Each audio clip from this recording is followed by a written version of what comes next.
안녕하십니까, 정광용입니다. 마윈이 어제 다보스 포럼 2019년 1월 25일 어제 다보스 포럼에서 기술 혁신이 제3차 세계대전을 부른다, 이런 무서운 얘기를 했습니다. 이건 꼭 한번 짚고 넘어가고 싶었는데요. 우리나라는 이미 경제가 세계화됐습니다. 그렇기 때문에 세계의 움직임과 동떨어지면 완전 망하게 되고, 세계의 움직임을 리드하게 되면 그나마 좀 살아갈 수 있습니다. 지금 반도체 하나 가지고 우리나라가 살아나가고 있는데, 이 현상을 어떻게 볼 것이냐, 이걸 마윈이 왜 3차 세계대전까지 언급했을까, 이걸 가지고 한번 논해보겠습니다. 지금 마윈이 이야기한 건 이렇습니다.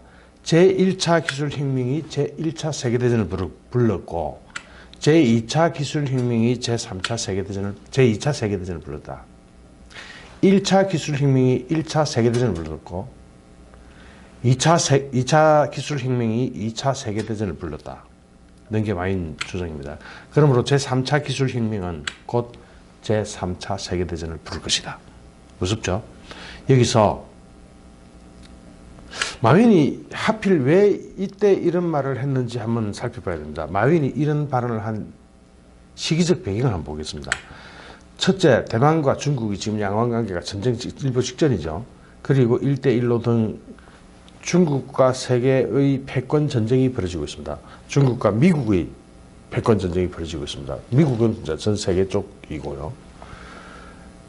이 전쟁의 결말이 어떻게 될 것이냐가 중요한 게 아닙니다. 이게 진짜로 3차 대전으로 갈 수 있는가 또 한번 검토해 보면서, 우리가 취할 바는 뭔가를, 우리 경제가 살아나갈 길은 어디에 있는가를, 이걸 가지고 한번 보고자 합니다.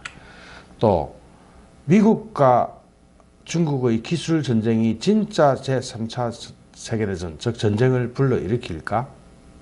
여러분은 어떻게 생각하십니까? 아마 그런 가능성은 좀 적겠지만, 왜 그런 이야기를 마윈이 했을까를 보면서 한번 생각을 해봐야 됩니다. 중국과 대만은 전쟁 일보 직전입니다. 우리가 아직 잘 관심을 크게 기울이지 않아서 모르고 있지만, 실제로는 전쟁 일보 직전입니다. 왜냐하면 국가주석이 시진핑이 올해 신년사에서 우리는 무력 사용을 포기한다는 약속을 하지 않는다. 이것이 향하는 것은 외부 세력의 간섭과 극소수 대만 독립분절 세력, 여기서 외부 세력이 미국입니다. 미국의 간섭에 대해서 전쟁을 포기한다는 약속을 하지 않겠다, 이런 뜻입니다. 조국은 반드시 통일돼야 하며 필연적으로 통일될 것이다. 중국과 대만은 필연적으로 통일될 거다. 뭐를 통해서? 무력 사용을 통해서. 중국 인민해방군 군사과학원 세계군사연구부 부부장인 러 위안이라는 예비역 소장이 있습니다. 이 사람이 한 이야기가 좀 무섭습니다. 미국이 가장 무서워하는 것은 사상자 발생이고, 전쟁에서 사상자가 발생 많이 하면 미국은 그냥 철수해버립니다. 그래서 미국이 항공모함 한 척을 잃으면 약 5,000명이 죽게 되고, 두 척을 파괴하게 되면 10,000명이 죽는다. 10,000명의 병력을 잃게 되면 미국에서는 전쟁에 대해서 공포감을 가지고 반전 여론이 일어서 결국 중국이 원하는 바를 이룰 수 있다, 이겁니다. 그리고는 또 덧붙입니다. 그 결과 두려움에 떠는 미국을 보게 될 것이다. 중국의 신형 대함 탄도순항 미사일이 미국의 항모를 충분히 격침시키고도 남는다. 이 부분은 실제로 그렇습니다. 최근에 개발한 중국의 탄도순항 미사일은 속도가 너무 빠릅니다. 그래서 이 요격이 잘 안 됩니다. 뜰 때 잡아야 되는데 어디로 뜨는지 모르기 때문에 이 뜰 때 잡기도 사실상 난감합니다. 이런 거를 왜 개발했느냐? 중국은 항모를 개발하려면 돈이 많이 들기 때문에 시간도 많이 걸립니다. 그렇기 때문에 그 항모를 무력화시키는 데다가 투자를 해버린 겁니다. 그래서 이런, 어떻게 보면 좀 겁나는 얘기를 하고, 허무맹랑하기도 하고 겁나기도 한 이야기를 이 사람이 했습니다. 중국의 분위기가 이렇게 돌아가고 있으니까, 대만 차이밍원 대만 총통이 도와달라 하면서 전 세계에 호소를 하고 났습니다. 2019년 1월 5일자 차이밍원 대만 총통은 이례적으로 해외 언론과의 기자회견을 열고, 이례적으로, 자주 열은 게 아니고 아주 특별하게 열고, 대만은 중국이 무력 통일을 감행한다는 최악의 시나리오에 대비하고 있다. 전쟁이 벌어질 것을 대비하고 있다. 민주주의를 중요하게 여기는 다른 국가들이 우리를 도와주기를 희망한다고 전 세계대로 호소를 했습니다. 만약 국제사회가 지금 대만을 돕지 않으면 어느 나라가 다음 차례가 될지 모르며 그때 도우려고 나서는 국가는 없을 거다. 그러니까 지금 도와달라. 미국이 가만히 있을 수는 없겠죠. 대만 해협에 항공모함 2척을 파견할 것을 이야기합니다. 즉 미국 해군 참모총장이 18일 기자들과 만나서 대만 해협은 국제수역으로 우리가 통과하지 못할 이유가 없다. 해당 해역을 지나는 데 있어서 함정의 종류에 어떤 제약이 따른다고 생각하지 않는다. 통과하겠다는 거죠. 통과만 하겠습니까? 그런데 이게 물론 아까 이야기했던 1번, 2번에서 1번 이런 1대1로 정책이나 대만 이런 정책 때문에 전쟁이 벌어진다. 이러면 3차 세계대전까지는 3차 세계대전으로 봐야 됩니까? 그렇게 확산될 수는 있지만은 미국이 개입하면 확산될 수는 있지만은 그것까지는 안 간다고 보고, 그 전쟁이 벌어지면은 물론 답답하겠지만 그냥 그런 일은 없을 것이라고 보고, 그런다면 마윈 회장이 한 이야기는 무슨 말일까? 마윈은 최근 과학기술혁명이 또 다른 세계전쟁을 촉발할 위험을 경계해야 한다. 새로운 기술의 부상은 세계에 긍정적인 변화를 가져오지만 틀림없이 사회적 문제를 만들 것이라고 말했다. 그러면서 지금은 3차 과학기술혁명이 다가오고 있다. 그래서 제3차 세계대전이 벌어질 수 있다고 이야기합니다. 이를 매우 신중하게 다뤄야 한다고 더군다나 강조를 했습니다.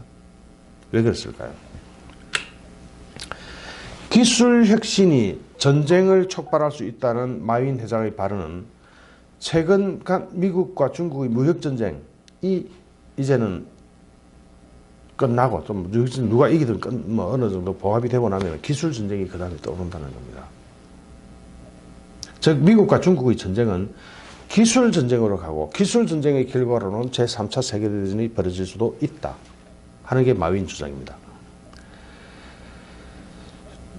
미국은 무역 협상 과정에서 중국의 첨단 산업 육성책인 중국 제조 2025를 부당한 정책으로 지목하고 수정을 요구하는가 하면, 이게 무슨 말이냐면은 중국 제조 2025는 중국 제조업을 한 단계 업그레이드 시키고 거기 제조업에 기술을 넣어서 세계에서 어떤 가는 우뚝 서는 중국을 만들겠다는 겁니다. 그러면서 중국이 지식재산권, 지적재산권 절취는 도둑질하는 거죠. 이전 강요 등을 집요하게 문제 삼고 있습니다. 미국은. 이 가운데 왕치산 이 사람 많이 들어봤죠? 중국 국가 부주석입니다. 시진핑 바로 밑에 있는 사람입니다. 23일 다보스 포럼 연설에서 각국의 주권을 존중하는 가운데 기술 패권을 추구하거나 타국의 내정에 간섭해서는 안 된다며 미국의 압박에 노골적인 불만을 표출하기도 했다. 미국과 중국이 지금 긴장을 많이 하고 있는 상태죠. 자, 그러면 무역전쟁 후속타는 기술전쟁이 될 것이라고 봤는데, 기술전쟁은 어떻게 벌어지느냐. 과거 제조업 시대 때는 미국과 중국이 상호 보완적인 협력관계였습니다. 아시죠? 미국의 생산기지가 중국이고, 중국은 그래서 돈을 벌고, 미국은 싼 물건을 미국에 가져와서 인플레이션을 대비하기도 하고, 미국의 경제에 긍정적 효과를 미쳤습니다. 이때는 협력관계였어요. 그러다가 IT 시대가 딱 열리면서 현재 미국과 중국이 무역전쟁이 터졌습니다. 이 무역전쟁은 무역전쟁 그 자체로서 끝나는 게 아니라 새로운 전쟁의 서곡입니다. 현재 마윈 회장 그림을 넣어놨네요. 현재로부터 가까운 미래, 현재를 포함해서 가까운 미래 사이에는 기술 전쟁 시대가 열리는데 이때 제3차 세계대전이 열릴 가능성이 있다. 전개될 가능성이 있다고 보는 겁니다. 그러면 중국이 어떻게 해서 언제부터 이런 자신감까지 즉 미국을 상대로 3차 세계대전을 벌이거나 그런 말이라 하더라도 그게 구두선에 그친다 하더라도 중국이 언제 이렇게 커가지고 미국을 상대로 이런 얘기를 합니까? 사실 딱 따지고 보면은 우리가 좀 늦었습니다. AI, 인공지능, 이건 중국이 아마 앞으로는 전 세계에서 1등 할 겁니다. 왜냐하면 빅데이터가 어마어마하게 15억 인구의 빅데이터를 가지고 있는 나라 흔치 않습니다. 미국 인구 2억 5천, 그 해봤자 빅데이터, 중국의 몇 분이 몇이냐? 7분의 1밖에 안 됩니다. 빅데이터를 기반으로 한 AI, 인공지능과 양자 컴퓨터 등 여러 분야에서 이미 미국과 한판 붙어볼 만한 실력을 배양 중이라 하는 자신감이 중국한테 있습니다. 그러니까 미국은 긴장하죠. 그거 뺏기면 안 되니까요. 그거 뺏기면 세계 경제 패권을 잃는 것 같습니다. 이것이 제3차 세계대전을 부를 수도 있다는 마윈의 무서운 진단입니다. 그러면 중국 AI가 얼마나 대단하기 때문에 미국이 긴장하고 이럴까요? 중국이 밝힌 AI 발전청 사진입니다. 2020년에 AI 전체 기술 응용 발전 수준 선진국 동급 최고 수준으로 가겠다. 즉 내년 되면은 AI로는 최고 수준에 가고 그로부터 5년 후 2025년에는 AI 기초 이론의 획기적인 돌파구를 마련하겠다. AI 기초 이론을 완전히 바꾸겠다 이거죠. 일부 AI 기술 응용 방면에서 세계를 선도하겠다. 2025년에. 그리고 2030년에 지금부터 10년 후 AI 이론 기술 응용 방면에서 세계를 선도하겠다. 앞에서 이끌겠다. 미국 같은 것을 앞에서 이끌겠다. 세계 AI 혁신의 중심국가로 자리매김하겠다. 이게 국무원에서 발표한 차세대 AI 발전 계획입니다.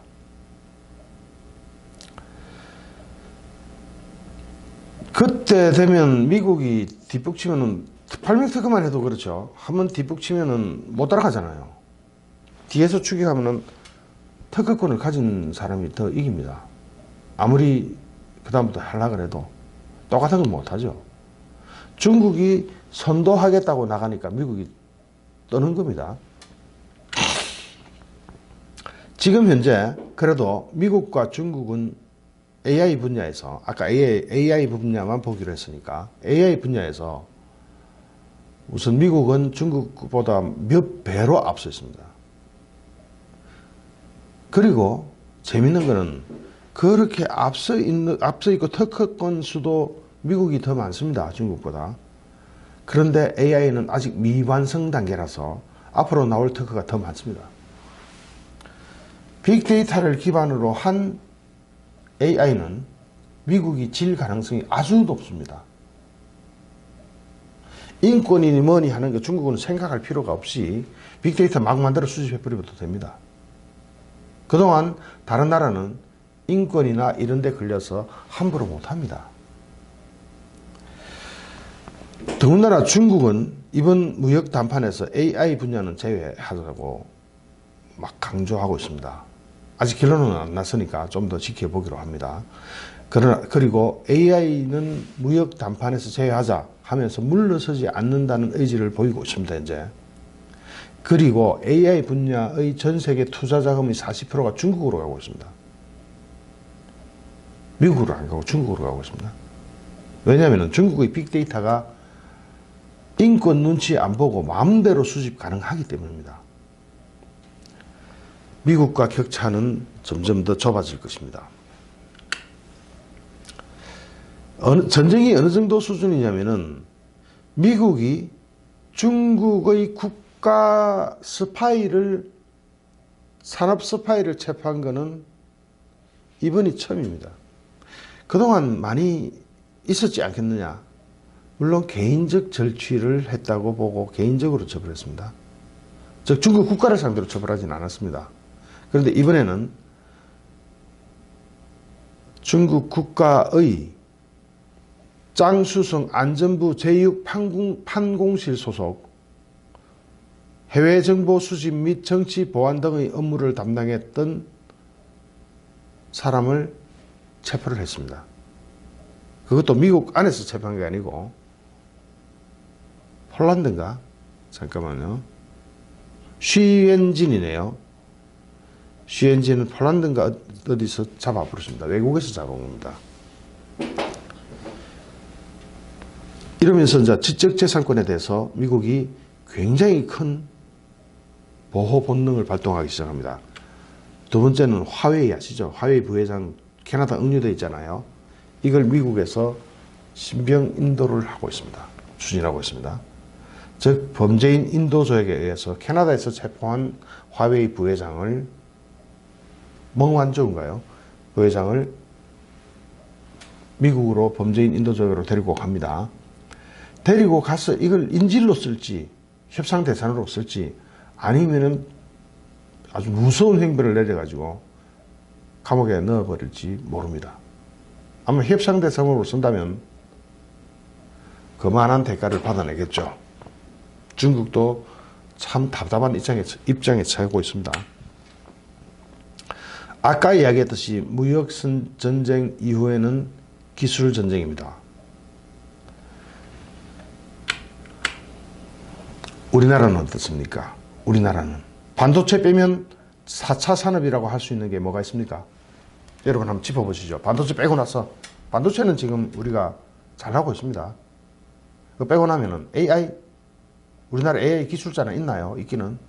흉내내는 기술자는 있지만 제대로 된 기술자는 우리나라에 별로 없는 것으로 알고 있습니다. 거의 3개월 정도 전에 듣기로는 한 명도 없다고 들었습니다. 인재 양성을 안 하는 거죠. 왜 인재 양성이 안 되는지 아세요? 그런 스타트업 기업이나 벤처 기업이나 대기업이 없습니다. 있다고 해도 흉내내는 수준이죠. 인공지능, 빅데이터, 양자 컴퓨팅, 가상현실, 센서 융합, 자율주행, 미국에서는 이미 자율주행 택시까지 다니고 있습니다. 바이오 나노 기술의 융합 연결, 바이오와 나노가 융합되는 그 부분, 우리나라에 뭐 하고 있나요? 없죠. 이런 걸 다 놓치면 안 되는 겁니다, 먹거리는. 이거 더군다나 막대한 돈을 퍼부어서 국가가 중국은 하고 있는데, 그래 안 해도 돼요. 제대로 된 스타트업만 활동하게 해주고, 그걸로 인재가 몰리고 돈이 몰리도록 해주면 돼요. 국가에서는 돈을 이런 데 써야 되는 겁니다. 엉뚱한 데 퍼붓지 말고요. 대북 퍼주기 하지 마세요. 나라 경제, 나라 발전에 도움 안 됩니다. 통일에도 도움 안 됩니다. 지금 퍼주기 하면 통일에 도움 안 됩니다. 그 돈을 차라리 4차 산업을 리드할 수 있는 쪽으로 투자하면 우리나라 사람들 머리 좋지 않습니까? 대한민국 인재들 머리 정말 좋습니다. 단군 이래 최대의 스펙을 가지고 있습니다. 나라가 우리 민족이 생겨나고 난 이후에 최고의 스펙을 가지고 있는 인재들이 우리나라에 있습니다. 그런데 기업 의욕, 스타트업 지금 뭔가 하고자 하는 의욕이 있습니까? 투자 환경, 투자 사업, 사업 환경, 사업을 하고자 하면 의욕이나 사기가 있어야 되는데 다 죽여놨지 않습니까? 소득주도 성장론으로 다 죽여놨지 않습니까? 오직 이념적 정책과 김정은 살리기 말고 하고 있는 게 뭐가 있습니까? 이렇게 하면 안 됩니다. 지금이라도 인공지능이든 양자 컴퓨팅이든 바이오 나노 기술 융합이든 또 다른 제가 예를 들지 않은 수많은 4차 산업에 투자를 하게 하려면 우선 기업을 하고 싶은 환경을 만들어줘야 됩니다. 창업을 하고 싶은 환경이 없는데 누가 창업합니까? 창업을 하고 싶도록 만들어줘야 됩니다. 우리나라 창업은 고사하고 해결 못하고 있는 사안들이 이렇습니다. 이 부분 제가 다음에 강의한다 그랬죠. 풀어내면서 대안도 세워드리겠습니다. 이런 사안들이 산적해 있는데 미래도 어둡다면, 미래도 대책이 없다면 나라는 어떻게 되겠습니까? 1인당 국민소득 3만 1,000불이라고요. 그거 환율 조작으로 달성한 것일 가능성이 높습니다. 진짜가 아니고요. 그거 제가 어제 강의한 데서 들어보십시오. 환율을 어떻게 관리했는지를 거기 대충 나옵니다. 더군다나 올 3월 달에 환율 개입에 대한 공개를 하기로 했으니까 그거 살펴보면 아마 제 말이 맞을 겁니다. 그때 가면 그 돈, 환율 개입할 때 썼던 돈, IMF 부른 거 알죠? IMF 전에 환율 방어하느라고 나라 돈 다 처박았지 않습니까? 그리고 국가가 부도가 나버렸습니다. 지금 작년에 3.0% 경제 성장하겠다고 해놓고 2.9%, 2.8% 내려가더니 2.7% 6년 만에 최저 성장을 했습니다. 그것도 국가가 막대한 4분기에 이거 안 되겠다 싶으니까 막대한 재정을 투입한 결과입니다. 11년 만에 최고치를 투입했습니다. 최고치 증가율을 나타내면서 투입했습니다. 그러고도 작년 경제는 엉망진창이었습니다. 반도체 하나 딱 빼버리고 나면 아무것도 없습니다. 대책은 없지 않습니다. 지금이라도 빨리 소득주도 성장론을 폐기해버려야 됩니다. 이거 나라 말아먹습니다. 그리고 기업하기 좋은 나라로 바꿔야 됩니다. 분위기를. 그리고 그 바꾸어진 분위기에 최첨단 스타트업에 올인해야 됩니다. 지금 안 늦습니다. 지금이라도 하면 됩니다. 우리나라 사람 인재들 머리가 너무 좋기 때문에 할 수 있습니다. 다만 그 사람들이 기업하기 좋은 나라라는 분위기가 되어야 돌아옵니다. 또는 여기서 합니다. 앞으로 인재 유출도 안 됩니다. 될 만한 스타트업에 국가가 돈 줘야 됩니다. 북한에 퍼붓게 하거나 이런 엉뚱한 데 돈, 복지라고는 되지도 않는데 엉뚱한 데 투입할 게 아니고요. 진정한 복지는요, 이런 데서 나옵니다. 돈이 왕창 흘러넘치도록 만들어야 됩니다. 기업하기 좋은 나라로 만드는 게 1번이고, 2번이고, 1번은 소득주도 성장론을 빨리 폐기해야 됩니다. 이거 답이 없습니다. 그리고 최첨단 스타트업에 투자할 수 있는, 국가가 돈을 넣을 수 있는 분위기를 만들어서 그걸로 돈을 재정 흐름을 바꿔줘야 됩니다. 그게 가능할까요? 국민이 이런 걸 알면서도 침묵하면 방법이 없습니다. 분명히 이렇게 가면 된다는 걸 알면서도 침묵을 해버리면 방법이 없습니다.